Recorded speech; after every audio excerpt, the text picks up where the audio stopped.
મેઘરાજાને મનાવવા પોરબંદરના નવા કુંભારવાડામાં એક અનોખી પહેલ કરવામાં આવી છે, જેમાં બાપા સીતારામ અને રામધૂનના ગુંજારવ સાથે અખંડ નામ સ્મરણ કરાયું હતું.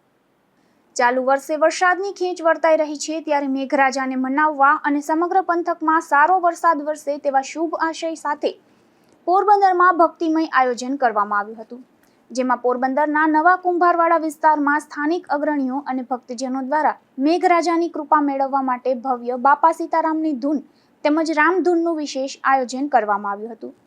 રાત્રે નવા કુંભારવાડાની શેરી નંબર 8માં આ ધૂનનું આયોજન કરાયું હતું.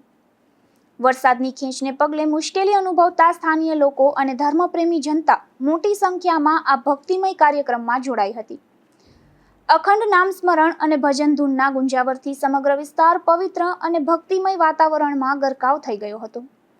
આ સફળ ધાર્મિક કાર્યક્રમનું આયોજન જિગ્નેશભાઈ મોદી, રાજુભાઈ ગોઢાણીયા, મિહિર રૂપારેલ, નીતિન દવે, અમુભાઈ રૂપારેલ, જીતુભાઈ સોની, વિજયભાઈ માંડવિયા, વિમલભાઈ પાબારી અને રવિભાઈ માંડવિયા સહિતના ઉત્સાહી આયોજકો દ્વારા કરવામાં આવ્યું હતું. નિપુલ પોપટ સાથે અશોક થાનકી, ગુજરાત ન્યૂઝ, પોરબંદર.